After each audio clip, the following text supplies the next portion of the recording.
فقد قال الله تبارك وتعالى في القرآن المجيد: أعوذ بالله من الشيطان الرجيم.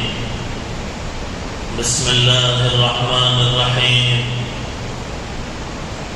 حامين والكتاب المبين إنا أنزلناه في ليلة مباركة إنا كنا منذرين.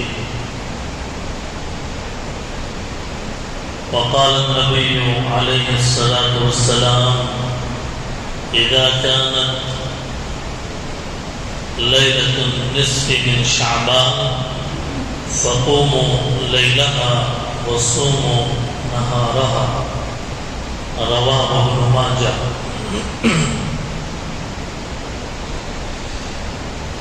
رب اشرح لي صدري ويسر لي أمري واحلل عقدة من لساني يفقه قولي. سبحانك لا علم لنا إلا ما علمتنا إنك أنت العليم الحكيم. سبحان ربك رب العزة عما يصفون وسلام على المرسلين والحمد لله رب العالمين. اللهم صل على سيدنا محمد وعلى آل سيدنا محمد وبارك وسلم. اللهم صل على سيدنا محمد وعلى آل سيدنا محمد وبارك وسلم. اللهم صل على سيدنا محمد وعلى آل سيدنا محمد وبارك وسلم. حاضرین محترم، سامعین عالی مقام، عزیزان ملت اسلامیہ،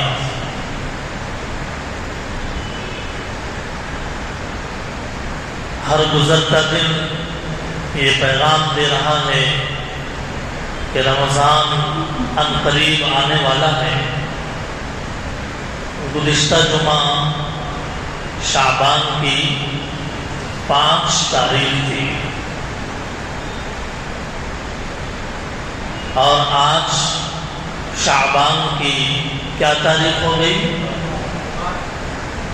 جی 12 شعبان۔ رمضان کے آنے میں لگ بھگ آدھا مہینہ باقی رہ گیا ہے، لیکن جیسا کہ عرض کیا گیا کہ رمضان میں اللہ کی رحمتیں موسلادھار بارش کی طرح برستی ہیں۔ اللہ تعالیٰ کے انعامات، نوازشات، برکات، الطاف، سب کچھ رمضان کے مہینے کے اندر کثرت کے ساتھ اس کا نزول ہوتا ہے، لیکن گھٹا چھاتی ہے 2 مہینے پہلے سے۔ بارش کے ہونے سے پہلے ہوائیں چلا کرتی ہیں، بادل سمیٹ کر ایک جگہ جمع کر دی جاتی ہیں، گھٹا چھاتی ہے اور پھر موسلادھار بارش ہوتی ہے۔ شعبان کا مہینہ اللہ تعالیٰ کی رحمتوں کے، بادلوں کے امنڈ آنے کا مہینہ ہے۔ رمضان کی رحمت والی ہوائیں رجب اور شعبان ہی سے چلنا شروع ہو جاتی ہیں، اسی لیے اللہ تعالیٰ نے شب معراج بھی رکھا اور شب برات کی دولت بھی عطا فرمائی ہے۔ رمضان کے آنے سے مہینہ پہلے معراج کی مناسبت سے جوڑا جاتا ہے اور 15 دن پہلے شب برات کی نسبت پر لوگوں کی روحوں کو جھنجھوڑا جاتا ہے، لوگوں کو مسجدوں کا عادی بنایا جاتا ہے اور انہیں دین کی بات سنانے کے لیے ایک رات جاگ کر عبادت کر کے اللہ تعالیٰ کے رضا حاصل کرنے کے لیے، قرب حاصل کرنے کے لیے تیار کیا جاتا ہے۔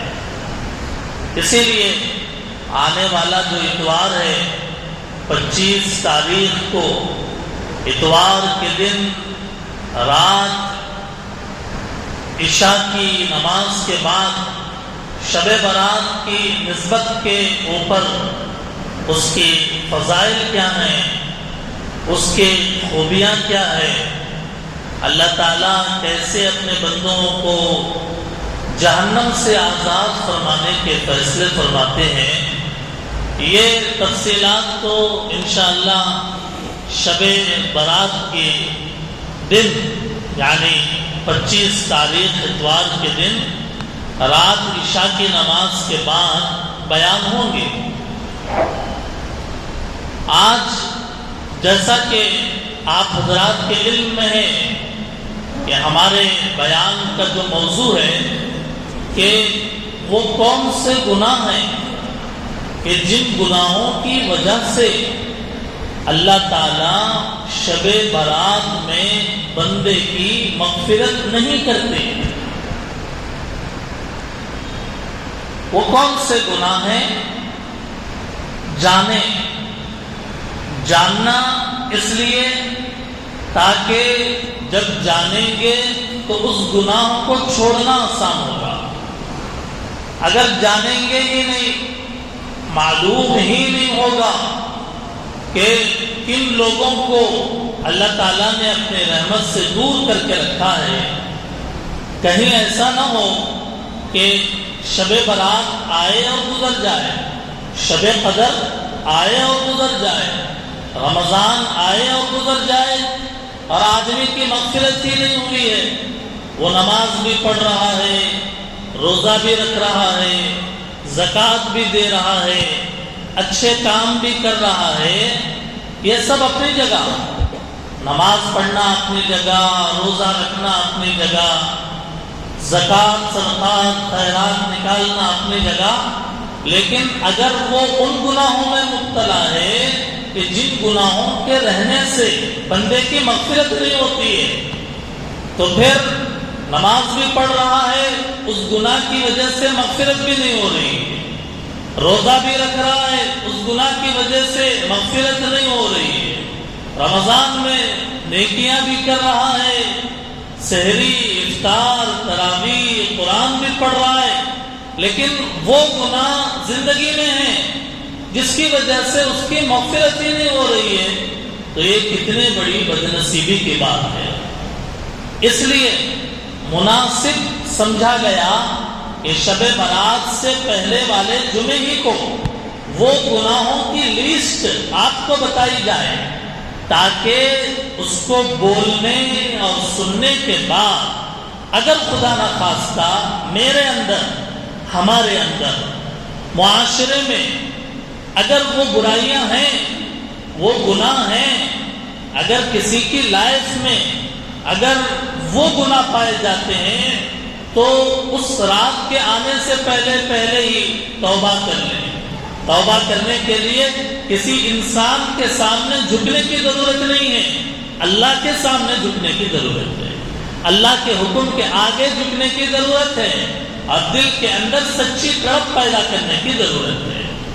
اس لیے ارادہ کریں، نیت کریں کہ اللہ تعالی ہمیں ان گناہوں سے بچنے کی توفیق عطا فرمائے۔ اب ہر گناہ ایسا ہے کہ اگر ہر گناہ ایک جمعے کا ٹاپک ہو سکتا ہے، اتنی تفصیلات اس کے اندر ہیں، اتنی باتیں اس کے اندر ہے، اتنی وضاحتیں اس کے اندر ہے، ہر گناہ جمعے کا ایک ٹاپک بن سکتا ہے۔ اب جمعے کے دن آدھے گھنٹے میں اتنے سارے گناہ جو احادیث کے اندر بیان کیے گئے ہیں، کوشش کریں گے کہ اشارے اشارے میں ان تمام گناہوں کو آپ حضرات کو پہلے ایک ہیڈنگ کے طور پر سنائیں، پہلے ہیڈنگ کے طور پر وہ تمام گناہ بتائیں گے، اور پھر اس کے بعد میں ان گناہوں میں جو زیادہ سخت ترین گناہ ہیں ان گناہوں کی تھوڑی سی ڈیٹیلز آپ کے سامنے پیش کرنے کی کوشش کریں گے۔ اللہ تعالیٰ وقت کے اندر برکت عطا فرمائے اور ہم سب کو ان باتوں کو سمجھنے کی توفیق عطا فرمائے۔ یہ گناہ کسی ایک حدیث کے اندر بیان نہیں کیے گئے، مختلف احادیث میں، چند احادیث میں، کسی حدیث میں 4 گناہ بیان کیے گئے، کسی حدیث کے اندر 2 گناہ بیان کیے گئے، کسی کے اندر کچھ، کسی کے اندر کچھ۔ ان تمام کا خلاصہ یہ ہے کہ 8 گناہ ایسے ہیں، 8 گناہ بڑے گناہ، اس کے علاوہ بھی ہیں، لیکن 8 بڑے گناہ ایسے ہیں کہ جو گناہ اگر زندگی کے اندر ہے اللہ مغفرت نہیں فرمائے گا۔ شب برات میں بھی نہیں بخشیں گے، شب قدر میں، رمضان میں بھی مغفرت نہیں ہوگی۔ میں نہیں کہہ رہا، اور ہوتا کون میں بولنے والا، اتنی بڑی بات اللہ کے بارے میں حدیث کے اندر رسول اللہ کہ جن کا ڈائریکٹ کنیکشن تھا اللہ سے، کہ جو ڈائریکٹلی بات کرتے تھے اللہ تعالیٰ سے، اللہ نے رسول کو بتایا، رسول اللہ نے امت کو سمجھایا، امت کو بتایا کہ میرے امتیوں ان گناہوں کو چھوڑ دو، اگر یہ گناہ تمہارے اندر ہوں گے پھر تمہاری مغفرت نہیں ہوگی۔ ایسے 8 گناہ پہلے ہیڈنگ کے طور پر میں عرض کر رہا ہوں۔ سب سے پہلا گناہ شرک ہے، شرک۔ دوسرا گناہ کینہ، دل کے اندر دوسرے کا کینہ پالنا، یہ گناہ دوسرا۔ تیسرا گناہ ٹخنوں کے نیچے پینٹ پیجامہ لٹکانا، یعنی جو ٹخنے ہیں وہ چھپ جائیں، تو ایسے یہ بھی بڑا گناہ ہے۔ اور چوتھے والدین کی نافرمانی، والدین کی نافرمانی، 4 گناہ ہو گئے۔ 5واں گناہ ناحق کسی کا مرڈر کرنا، کسی کا قتل کرنا، یہ 5واں گناہ ہے۔ 6واں گناہ رشتے ناطے توڑنا، رشتے ناطے توڑنا۔ اور 7واں گناہ شراب کا عادی بن جانا، شراب کا عادی بن جانا، مستقل روزانہ وہ شراب ہی پیتا ہے، کبھی کبھار نہیں بلکہ ہمیشہ اس کی عادت بن گئی، ایک 7واں گناہ۔ اور 8واں گناہ ہے بدکاری، زناکاری کرنا، بدکاری زناکاری کرنا۔ یہ 8 گناہ ہیں کہ یہ 8 گناہوں کو آدمی کو چھوڑ دینا چاہیے۔ اگر اللہ نے پہلے سے چھوڑے رکھا ہے ان گناہوں میں سے، ہم کسی کے مرتکب نہیں ہیں، اللہ کا شکر ادا کریں اور کہیں کہ اللہ آپ نے جو کنڈیشن لگائی، آپ نے جو کنڈیشن لگائی، ان گناہوں کو چھوڑ کر میرے پاس آؤ، میں معاف کروں گا۔ اے اللہ ہم پہلے ہی سے چھوڑے ہوئے ہیں، مولا اب آ گئے ہیں آپ کے در پہ، قبول فرما دیجیے اور مغفرت فرما دیجیے۔ اور اگر ان کنڈیشنوں میں، ان شرائط میں کہ جو اللہ نے رسول اللہ کے ذریعے سے بتائے کہ یہ ہماری کنڈیشن ہے مغفرت کے لیے، اگر ان میں سے 1 یا 2 یا کئی ہمارے اندر اگر پائی جاتی ہے، کسی کو کسی کے اوپر انگلی اٹھانا نہیں ہے، ہر آدمی کو مجھے اپنی آخرت کی فکر، مجھے اپنے قبر کی فکر، مجھے اپنے اللہ کو راضی کرنا ہے، ایک دوسرے کے اوپر انگلی اٹھانے کی ضرورت نہیں ہے۔ ہر آدمی اپنا جائزہ لے کہ ان گناہوں میں سے اگر کوئی گناہ ہمارے اندر ہے تو ہم چھوڑنے کا پکا ارادہ کریں، ارادہ کرتے ہیں انشاءاللہ۔ اللہ تعالیٰ ہم سب کے ارادے کو قبول فرمائے۔ محترم بزرگوں، ان گناہوں میں سے خطرناک گناہ شرک ہے۔ شرک کس کو کہتے ہیں؟ شرک کہتے ہیں اللہ کے ساتھ غیر کو شریک کرنا، اللہ کے ساتھ غیر کو شریک کرنا، ایک مالک نہیں بلکہ دو مالک، زمین و آسمان کے ایک مالک نہیں ماننا بلکہ کیا بولنا؟ دو مالک۔ کوئی مسلمان بولتا ہے ایسا کہ ہر مسلمان خواہ وہ کوئی بھی ہو دنیا کے اندر جو کلمہ پڑھا ہے ہر آدمی یہی کہتا ہے کہ بھئی اللہ ایک ہے دو نہیں ہے، حالانکہ غیر مذہب والے ہمارے برادران وطن وہ کئی خداؤں کے قائل ہیں، وہ کئی خداؤں کو مانتے ہیں، لیکن مسلمان صرف ایک خدا کی عبادت کرتا ہے۔ شرک ذات کے اندر شرک نہیں کر رہا، لیکن شرک کی ایک اور ایک قسم ہے صفات کے اندر شرک۔ صفات جو اللہ کی خاص صفات ہیں، جو اللہ کی خاص کوالٹیز ہیں، اللہ ہی کے اندر ہے وہ، تو وہ صفات دوسرے کے اندر ماننا یہ بھی شرک ہے۔ وہ چیزیں، وہ صفتیں، وہ کوالٹیز دوسرے کے اندر ماننا یہ بھی کیا ہے؟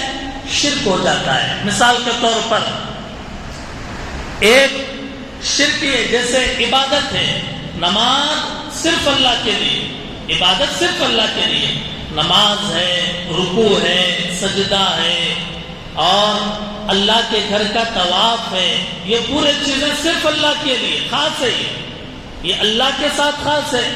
اگر نماز پڑھے گا اللہ کے علاوہ کے لیے، رکوع کرے گا، سجدہ کرے گا، طواف کرے گا اللہ کے گھر کے علاوہ کسی کے لیے اور اللہ کے علاوہ کسی کے لیے، روزہ رکھے گا اللہ کے علاوہ کسی اور کو راضی کرنے کے لیے، قربانی دے گا اللہ کے علاوہ کسی اور کی رضا پانے کے لیے، یہ تمام چیزیں وہ ہیں کہ جو اگر آدمی کرے گا تو ظاہر ہے کہ اللہ کے صفات کے اندر شرک کرنے والا ہوگا۔ تو ایک ذات کے اندر شرک وہ بھی نہ کرے، یعنی اللہ کو ایک مانے، دوسرے صفات کے اندر شرک وہ بھی نہ کرے، اور تیسرے ہے قدرت، پاور، تصرف، کائنات کے اندر جو کچھ ہو رہا ہے اور پوری دھرتی کے اندر ساتوں زمین ساتوں آسمانوں میں جو کچھ ہو رہا ہے اس کے بارے میں یہ عقیدہ رکھنا یہ کرنے والا صرف اللہ ہے، اس کا پاور اللہ کے علاوہ دوسرے کو حاصل نہیں ہے۔ مثال کے طور پہ روزی دینا، کون دیتا ہے روزی؟ اللہ۔ اگر اللہ کے علاوہ غیر کو روزی دینے والا سمجھے، جیسے اولاد دینا، کون دیتا ہے اولاد؟ قرآن میں اللہ فرما رہے ہیں کہ روزی میں دیتا ہوں، اولاد میں دیتا ہوں، بارش میں دیتا ہوں، زندگی میں دیتا ہوں، موت میں دیتا ہوں، شفا میں دیتا ہوں، حاجت روائی، کسی کی ضرورت کو پورا کرنا وہ اللہ کرتے ہیں، مشکل کشائی یعنی کسی کی مشکل کو دور کرنا وہ اللہ کرتے ہیں۔ یہ پاور ہے، اللہ کا ایک خاص پاور ہے۔ اب اس کے اندر اگر کوئی آدمی کہے کہ غیر اللہ یعنی اللہ کے علاوہ روزی دیتا ہے، اللہ کے علاوہ اولاد دیتا ہے، اللہ کے علاوہ بارش برساتا ہے، اللہ کے علاوہ کوئی زندگی یا موت دیتا ہے، حاجت روائی اور مشکل کشائی اللہ کے علاوہ کوئی کرتا ہے، تو ظاہر ہے کہ یہ بھی توحید کے خلاف ہے، یہ بھی توحید کے خلاف ہے۔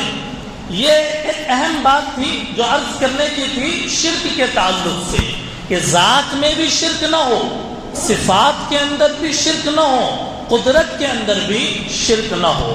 ان 8 گناہوں میں سے ایک گناہ شرک، اس کے بارے میں یہ موٹی بات میں نے عرض کی ہے۔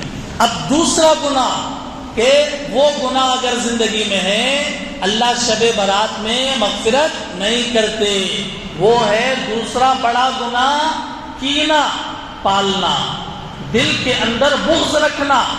یہ کینہ اور بغض کس کو کہتے ہیں؟ کہ کسی آدمی پر ہمیں غصہ ہے، کسی آدمی سے کوئی آدمی ہم کو پسند نہیں ہے اور بدلہ لینے کی قدرت بھی نہیں ہے، کہ بھئی جا کے اس کا کالر نہیں پکڑ سکتے، مار نہیں سکتے. اب دل کے اندر ایک غصے کی کیفیت پیدا ہوئی دل کے اندر، وہ آدمی پسند نہیں ہے، ہم نفرت کرتے ہیں اور ڈائریکٹلی اس پر فائر نہیں کر سکتے.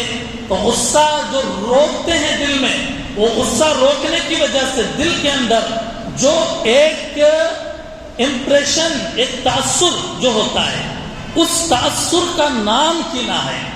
دل کے اندر وہ جو کیفیت ہے غصہ روکنے کی وجہ سے دل کے اندر پیدا ہو رہی ہے، اس کو کہتے ہیں یہ کینہ ہے. اس سے بہت سارے گناہ ہوتے ہیں.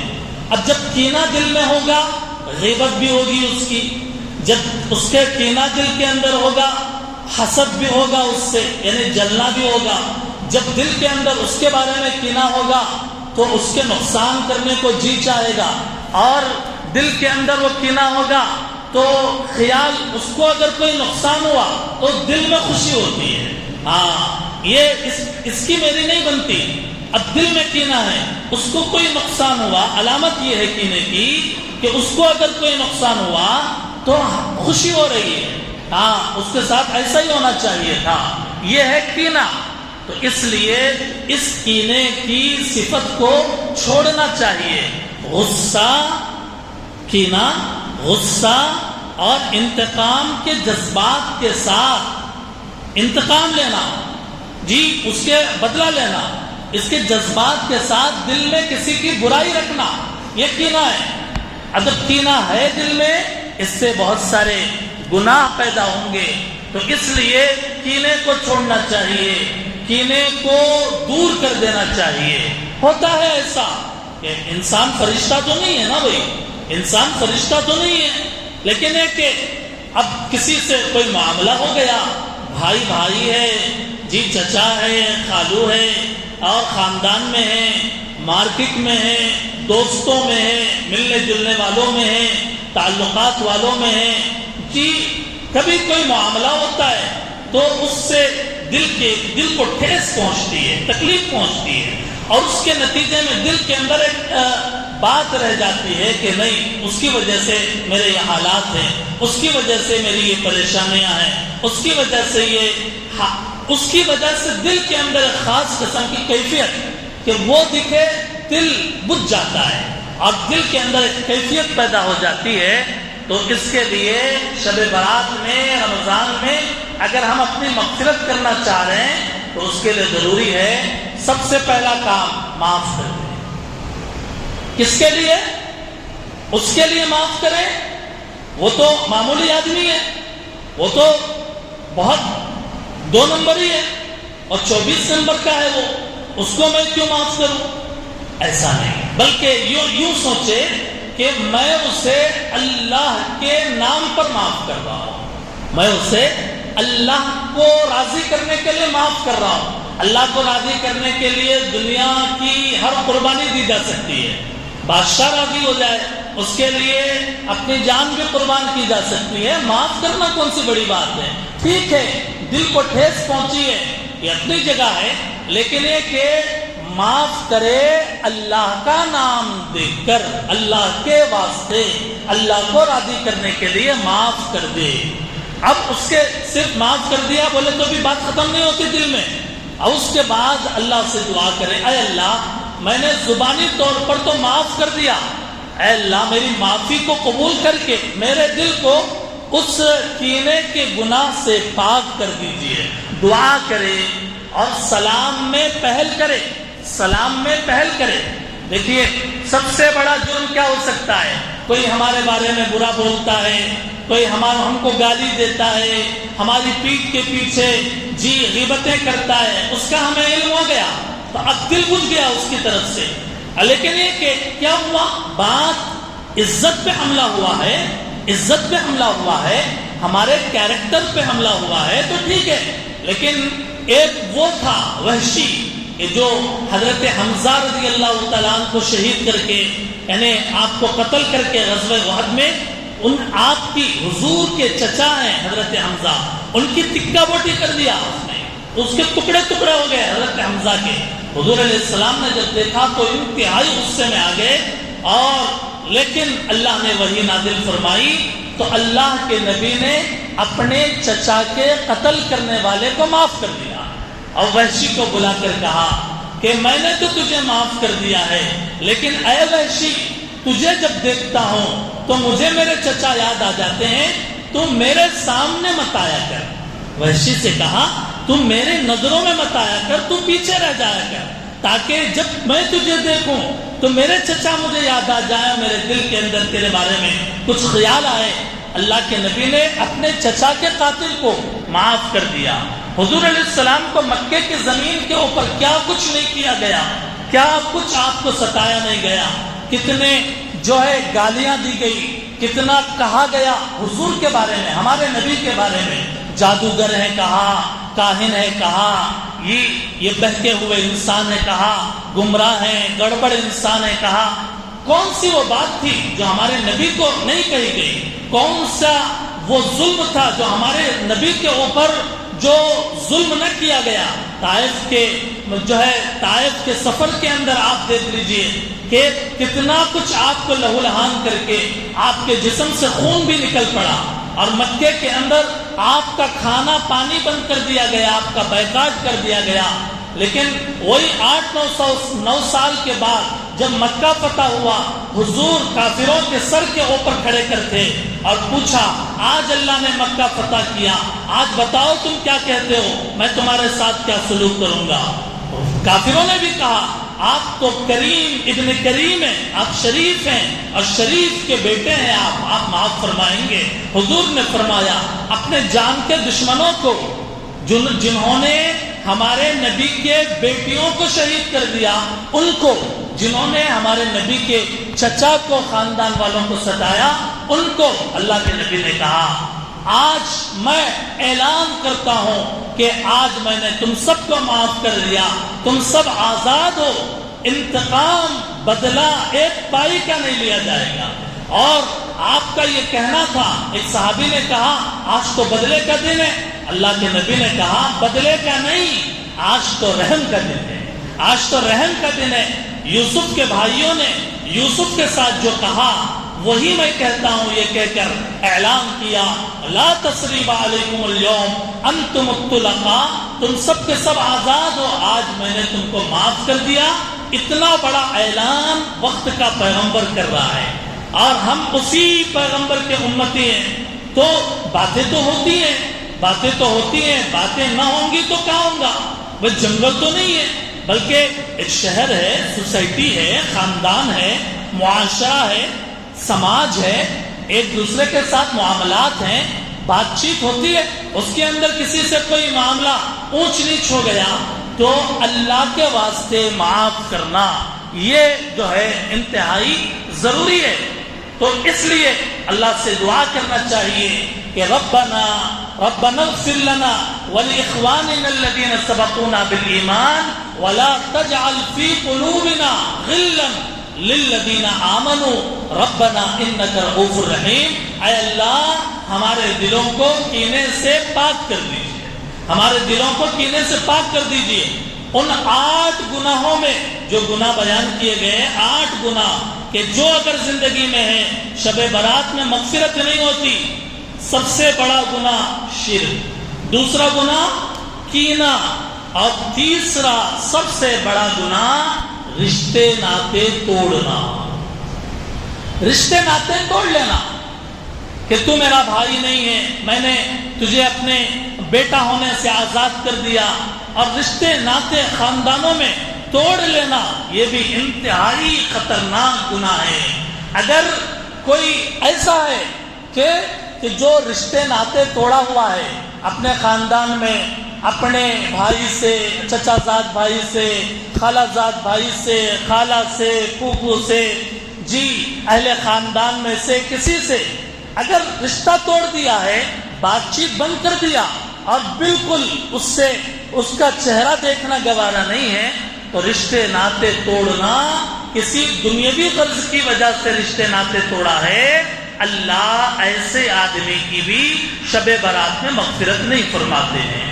اس لیے ہمیں سوچنا ہے کہ بھئی یہ جو معاملات ہیں یہ تو دنیا کے حد تک ہیں، یہ جو معاملات ہیں، ایک گھر، ایک خاندان، ایک قبیلے، ایک شہر، ایک مسجد، ایک چند مساجد، یہ اس حد تک ہے، لیکن ہمیں آخرت کا سوچنا ہے، آگے کا پلان کرنا ہے کہ اگر یہ گناہ ہمارے اندر ہے رشتے ناطے توڑنے کا، تو پھر اللہ ہماری مغفرت نہیں فرمائیں گے۔ اللہ کے نبی ایک مجلس میں آئے، حضور ایک مجلس میں آئے، دیکھا، محسوس کر لیا حضور نے کہ اس مجلس کے اندر کوئی رشتے ناطے توڑ کر بیٹھا ہوا ہے۔ اللہ کے نبی نے کہا اس مجلس میں سے وہ آدمی اٹھ جائے کہ جو اپنے رشتے ناطے توڑا ہوا ہے۔ ایک صحابی اٹھ گئے اور جا کر اپنے خالہ کے پاس گئے، اور جا کر انہوں نے اپنے خالہ سے کہا، خالہ جان، حضور نے مجھے اپنی رحمت والی مجلس سے اٹھا دیا ہے، میری آپ سے بات چیت بند ہے، خالہ جان مجھے معاف کر دیجئے، میری غلطی ہے تو معاف کر دیجئے، آپ کی غلطی ہے تو میں معاف کر دیتا ہوں۔ معافی تلافی کیا اور پھر اس کے بعد آ کر حضور کی مجلس میں بیٹھے۔ حضور نے دیکھا تو فرمایا اس قوم پر اللہ رحمت نہیں فرماتے جس قوم کے اندر کوئی رشتہ ناتا توڑنے والا بیٹھا ہوا ہے، کوئی رشتہ ناتا توڑ کر بیٹھا ہوا ہے، اس پر اللہ رحم نہیں فرماتے۔ یہ کتنی بڑی بات ہے، اللہ کے رحم کو، مغفرت کو روکنے والی بات ہے۔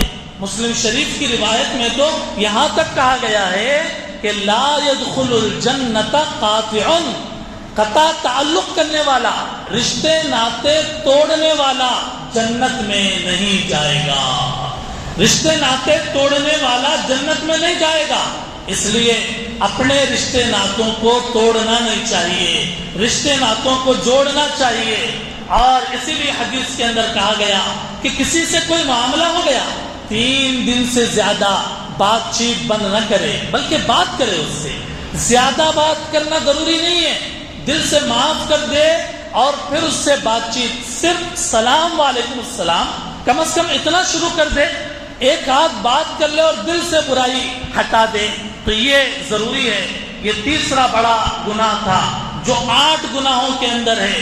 چوتھا گناہ والدین کا نافرمان، والدین کی نافرمانی کرنے والا، وہ بھی اللہ کی مغفرت سے محروم ہے۔ باپ کا، ماں کا نافرمان، ان کا احترام نہ کرنے والا، ان سے ادب کے ساتھ بات نہ کرنے والا، ان کی جائز بات کو تسلیم نہ کرنے والا، یہ بھی شب برات میں بھی اور رمضان میں بھی، شب قدر میں بھی اللہ اس کی مغفرت نہیں فرماتے۔ والدین کا دل نہیں دکھانا چاہیے۔ حضور سے پوچھا گیا والدین کے حق کے بارے میں، حضور نے کہا بھائی وہ تیری جنت ہے یا دوزخ ہے، تو اگر ادب کرے گا اور ان کی قدر کرے گا تو جنت میں جائے گا، اور اگر ناقدری کرے گا، بے ادبی کرے گا تو جہنم میں جائے گا۔ اب تیرے اوپر فیصلہ ہے کہ تو جنت میں جانا چاہتا ہے یا جہنم میں۔ اس لیے والدین کی نافرمانی بھی بہت بڑا ظلم ہے، بہت بڑا پاپ ہے۔ ایک صحابی نے پوچھا اللہ کے نبی، اگر میرے والدین میرے اوپر ظلم کریں، مجھے ماریں، برا بلا بولیں، نہیں بولنے کی بات بولیں، وہ سدھرے ہوئے نہیں ہیں پھر بھی مجھے بولتے رہیں، اللہ کے نبی نے 3 بار کہا اگرچہ وہ ظلم کریں تیرے اوپر، اگرچہ ظلم کریں تب بھی تمہیں اجازت نہیں ہے کہ والدین کی نافرمانی کرو اور والدین کے ساتھ بدسلوکی کرو۔ والدین کے ساتھ بدسلوکی بہت بڑا جرم ہے۔ اس لیے تفصیل اور بھی ہے، ان 8 گناہوں میں سے 4 گناہ جو بڑے گناہ ہیں میں نے آپ کے سامنے بیان کیا۔ نمبر 1 شرک، نمبر 2 کینہ، اور نمبر 3 رشتے ناطے توڑ دینا، اور نمبر 4 والدین کی نافرمانی۔ والدین جب بوڑھے ہو جاتے ہیں، اولاد بکھر جاتی ہے، والدین کو تنہا چھوڑ جاتی ہیں، شاعر نے کہا پر کیا لگے کہ گھونسلے سے اڑ گئے سبھی، پر کیا لگے کہ گھونسلے سے اڑ گئے سبھی، وہ پھر اکیلی رہ گئی بچوں کو پال کر، وہ بس اکیلی رہ گئی بچوں کو پال کر۔ ماں سے بڑھ کر کوئی نام کیا ہوگا، اس نام کا ہم سے احترام کیا ہوگا، جن کے قدموں کے نیچے جنت ہے اس کے سر کا مقام کیا ہوگا۔ یہ مائیں جو ہوتی ہے بہت دل کے پاس ہوتی ہے، پیار اور محبت میں بے مثال ہوتی ہے، چوٹ جو لگے اولاد کو تکلیف سے یہ بے حال ہوتی ہے، اولاد کے ہر دم پاس ہوتی ہے، کر لو خدمت ماں باپ کی جنت کی چابی ان کے پاس ہوتی ہے. یہ مائیں جو ہوتی ہے خدا تعالیٰ کی رحمت ہوتی ہے، اولاد کو ہر دم مطلوب ہوتی ہے. اس لیے دوستوں اور بزرگوں، اپنے والدین کی، خاص کر اپنے ماں کی، اپنے باپ کی ہمیں قدر کرنا چاہیے. یہ ہمارے لیے گاڈ کا گفٹ ہے، اللہ کا تحفہ ہے ہمارے لیے.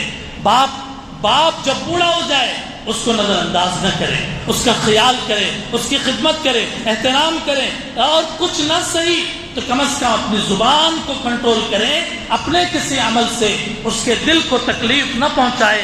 شاعر نے کہا، میں نے اسے پڑھایا لکھایا قابل بنایا، میں نے اسے پڑھایا لکھایا قابل بنایا، اب وہ اتنا قابل ہے کہ میں اب اس کے قابل نہیں رہا. ایک باپ کی فریاد ہے. دوستوں اور بزرگوں، دعا فرمائیں کہ اللہ تعالی ہمیں ان تمام گناہوں سے باز رہنے کی توفیق عطا فرمائیں، اور شب برات کی رحم، مغفرت، کرم اللہ تعالی ہم سب کے جھولیوں کو اس سے بھر دے. اللہ تعالیٰ تمام مرحومین کی مغفرت فرمائے. اللہ تعالیٰ ہمیں رمضان تک صحت مند اور تندرست رکھے، اور رمضان کی عبادتوں کی بھی ہمیں عافیت کے ساتھ توفیق عطا فرمائے. وآخر دعوانا ان الحمد للہ رب العالمین.